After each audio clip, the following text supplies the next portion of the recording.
One thing I never understood about the Stalker was the money and everything associated with it, rewards, transactions, etc. 1. If all the money is transferred electronically, why are there not hackers intercepting these transactions or hacking everyone's PDAs to steal all the money?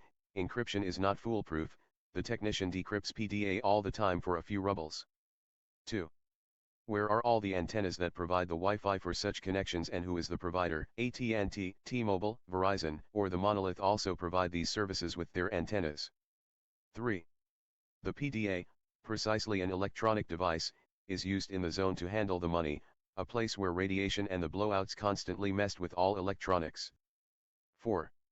Why the paper money that you pick from the bodies automatically disappear and get transferred to the electronic account? That happens when you go to a bank and hand over the physical money and tell them your account number, and then the transfer occurs. 5. The worst of all, the pitiful rewards.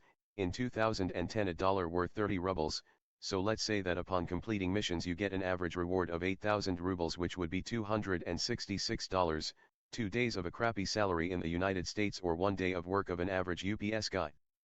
After you replenish your ammo you lost like half, and in the case of getting injured, repairs for your suit and bandages with medkit, you are effectively risking your life for nothing, fighting in the most horrific place on the planet. That is like walking with your friends until you see tree bears and someone pays all of you $10 to go and fight them barehanded, and you all accept. Except that fighting bears with your bare hands is safer than being in the zone with a machine gun and mutants. I get it. I come from Cuba, where the average salary is $12 and for doctors with master's degrees is like $25. There are actually mercenary Cubans in Russia fighting against Ukraine for a low salary as we speak, but aside from such desperate people, I doubt so many people will line up to go to the zone for such miserable pay. In my World War II mod, by transporting year to 1943, this problem is partially fixed, since back then 5.30 rubles were $1 and the hypothetically 8,000 rubles on reward for each mission is now $1,509, and the dollar used to worth 18 times more, so you will be winning the equivalent to $27,169 in today money. So now there is some sense in risking your life. However, this was not enough for me, since some other questions arise, like why would someone want rubles when you cannot buy anything with them except a potato bag for the most part of the Soviet Union existence, and specifically in the middle of World War II, when several factions collide in one spot and the money of one does not work in the areas controlled by the others. To fix that, I changed the rubles to valuable minerals. Your wallet now has been changed to bag with valuable stones. You can find minerals and raw gems in corpses, and each one of them have a random value depending on the quality. I did some research, so the values are more or less accurate for the 40s period.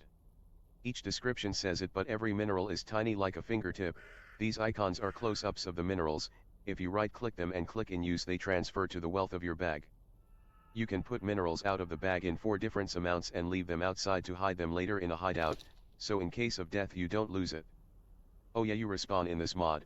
It is not like the Souls mods that eliminate any save associated with your game through it and replace it by one save file when you respawn. So you can still load any other save file that you have around before you were killed, but if you do that you are a cheater, and in 1 week a girl that died in a well will show up in your house and beat all your teeth out. The value of minerals is not a value in dollars or rubles, is whatever you want it to be. For instance, if you have a 1,000 on minerals, you can imagine it as the equivalent to $6,000. Or 40,000 rubles, whatever you think is worth in whatever currency you want. In that way you can imagine yourself risking your life for a decent amount of wealth and not the ridiculous rewards of the vanilla game. In the future I may add dollars, rubles, pesos, and Reichsmarks bills that can be sell for a low price on mineral value. The dollar will be the less worthless. Also, you can put the minerals in the quick access slots to use them. There is a mod that allows several quick access slots. Here you can see me alternating among them using a specific key on the keyboard. In that way you can have your first aid items quick access ready. You have to lower your gun and walk or stay still while you hit such keys to use them, and it will add their value to your wallet, which as I said now is a bag with valuable stones, and you see the minerals disappear and the value of your bag increase.